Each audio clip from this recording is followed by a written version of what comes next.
माताओं एवं बहनों, आप लोग श्रवण कर रहे हैं वीतराग श्रवण भगवान महावीर की अमृतमय वाणी, श्री आचार्य सूत्र के सूत्रों, गाथाओं गाथाओं के अंशों, सूक्तियों के माध्यम से।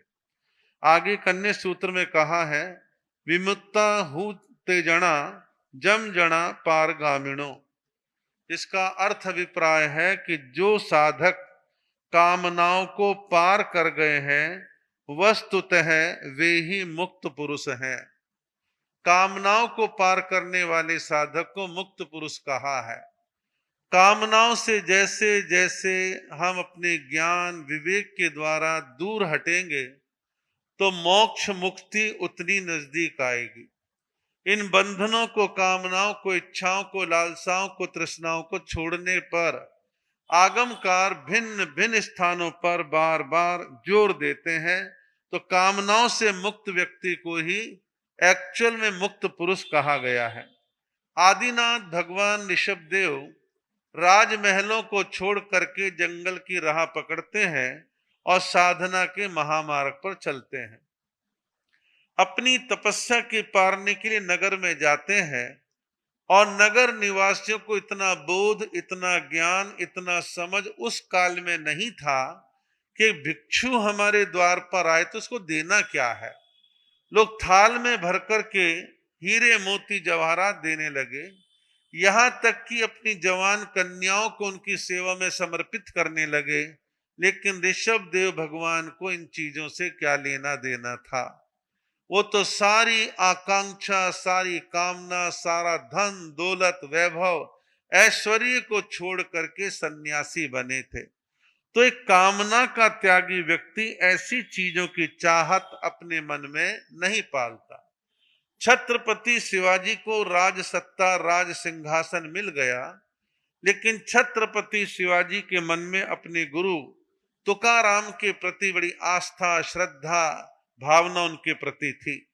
और एक बार जब उनके गुरु भिक्षा के लिए निकले हुए थे, उसके राजमहल में आते हैं, तो छत्रपति शिवाजी कहते हैं, गुरुदेव मेरा मन इस राजपाट में नहीं लगता, आप ये सारा राजपाट, धन दौलत, सत्ता आप कृपा करके स्वीकार करें। गुरु ने मना किया, देख हम साधु हैं, हमें तेरी सत्ता से, धन दौलत से, ऐश्वर्य से क्या लेना देना। राजा तू, हम तो फकीर, हम तो साधु, हम तो सन्यासी, हमारा काम नहीं है।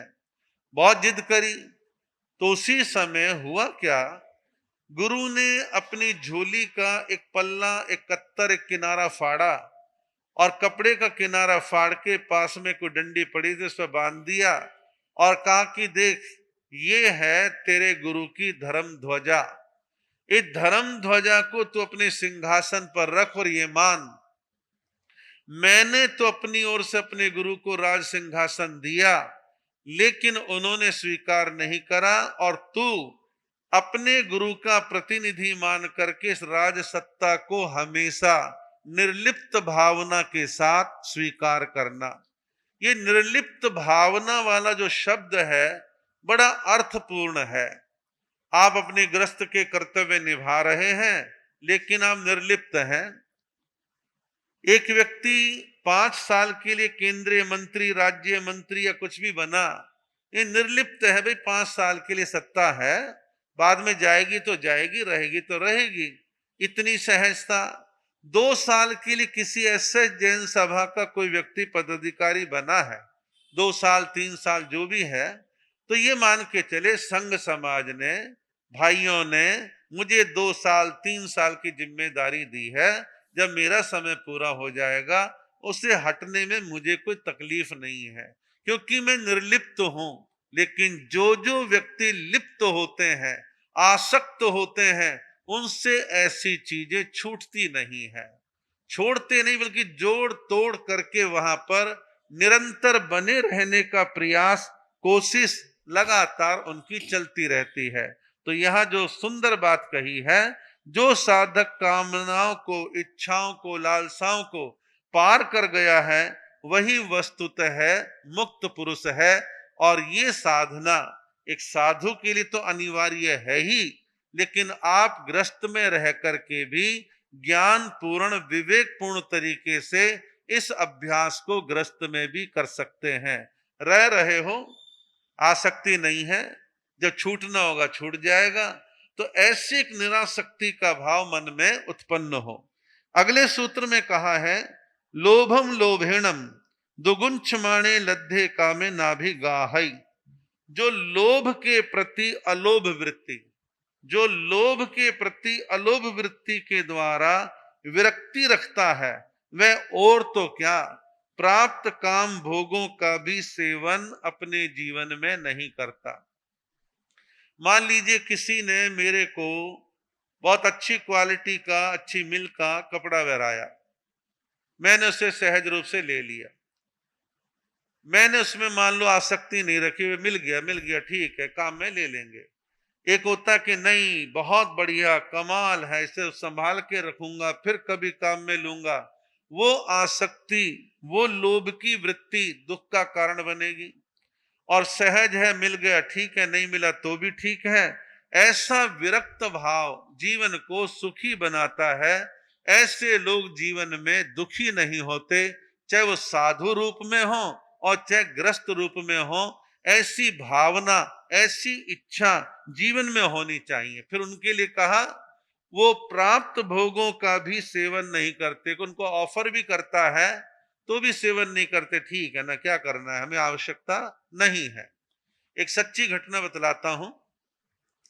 हमारे श्रमण संघ के प्रथम युवाचार्य हुए हैं, युवाचार्य श्री मिश्री मल जी महाराज मधुकर, जिनके शिष्य विनय मुनि, भीम, साहिल मुनि आपके लुधियाना में चातुर्मास कर चुके हैं।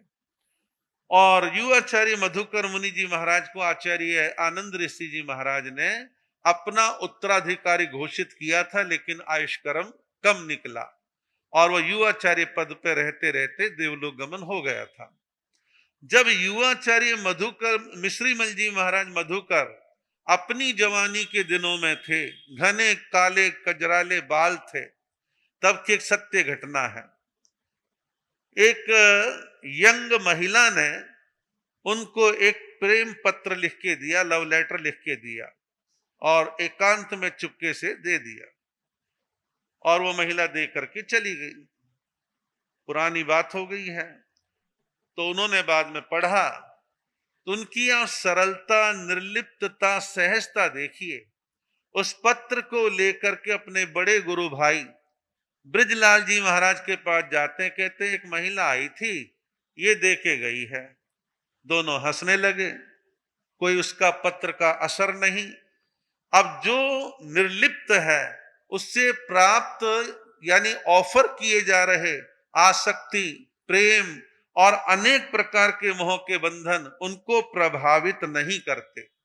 आप जैन इतिहास में, जैन कथाओं में खूब बार सुन चुके हैं स्थूली भद्र और कोशा की कहानी, उस घटना को। इसके दो पक्ष हैं। स्थूली भद्र साधु बनने से पहले भी कोशा के पास रहा, तब वो आसक्त था, मोह में बंधा हुआ था, राग का प्रगाढ़ बंधन था, छोड़ नहीं रहा था, और कोशा और दोनों राग रंग में रमे हुए थे। एक समय आता है, झटका लगता है, कोशा के महल से, उसके आवास से वो बाहर निकल जाते हैं और साधु बन जाते हैं। अब स्थूली भद्र मुनि है, अपने गुरु की आज्ञा से अपने मोह, राग, आसक्ति की परीक्षा को देखने के लिए कि मैं कितना मजबूत हूं, फिर कोशा के यहां जाते हैं। अब कोशा अपनी ओर अट्रैक्ट करने के लिए दुनिया भर का जाल फैलाती है, लेकिन कोई प्रभाव उनके ऊपर नहीं पड़ा। ये क्या है? प्राप्त काम भोगों का भी वो सेवन जो साधक नहीं करता। राका बाका नाम के पति पत्नी बहुत पहले कभी किसी युग में हुए हैं, और दोनों गृहस्थी थे, लेकिन ग्रस्त में रहते हुए अपरिग्रही थे। आप गृहस्थी लोगों के लिए अपरिग्रह का शब्द भगवान ने नहीं दिया, आपके लिए शब्द दिया इच्छा परिमाण व्रत। इच्छा परिमाण व्रत धीरे धीरे अपरिग्रह की स्थिति की ओर बढ़ता है। आप मर्यादा में रह करके जीवन जी सकते हैं, ऐसा गृहस्थ के लिए भगवान ने विधान बतलाया है। तो राका बाका बिल्कुल ग्रस्त में रहते हुए सन्यासी की तरह थे, कोई कामना, कोई इच्छा, कोई लालसा कुछ उनके मन में नहीं। एक बार दोनों पति पत्नी जा रहे थे, तो राका जो थे यानी जेंट्स वो आगे थे, बांका महिला उनकी पत्नी पीछे थी। तो आगे चलते चलते क्या देखा उनके पति ने यानी राका ने, रास्ते में तो ज्वेलरी जवाहरात पड़े हैं, तो सोचा कि पीछे पत्नी आ रही है, इन महिलाओं को जवाहरात का बड़ा आकर्षण रहता है कि ललचा ना जाए। तो उन्होंने नीचे झुक करके रेत इकट्ठी करी और उस ज्वेलरी पर डालने लगे। अभी डाल ही रहे थे, इतने पत्नी यानी कि बांका वो भी पहुंच गई। तो बोली क्या कर रहे हो, उसने देख लिया। तो बोले कमाल करते हो, ऐसा क्यों कर रहे हो आप, क्यों ज्वेलरी के ऊपर आप मिट्टी डाल रहे हो। बोले मैंने इसलिए डाल रहा हूं कि कहीं तुम्हारे मन में लालच ना आ जाए। बोले लालच क्या आना है, आप तो बड़े अज्ञानता का काम कर रहे हो, मिट्टी पर मिट्टी डाल रहे हो, मिट्टी पर मिट्टी डाल रहे हो। ये कहना और सुनना आसान है, एक्चुअल में सोना चांदी जवाहरात सामने हो तो बड़े मन ललचा जाता है, आदमी विचलित हो जाता है। और कई बार ज्वेलरी के बंटवारे को लेके घरों में विवाद भी देखे जाते हैं, चाहे उनको होली दिवाली कभी कभार पहनते हो लेकिन विवाद होते हैं। उनकी वैल्यू है, उनकी कीमत है, इसलिए संसार में झगड़े हैं। लेकिन ऐसा नहीं है कि संसार में सारे डूबे हुए हैं।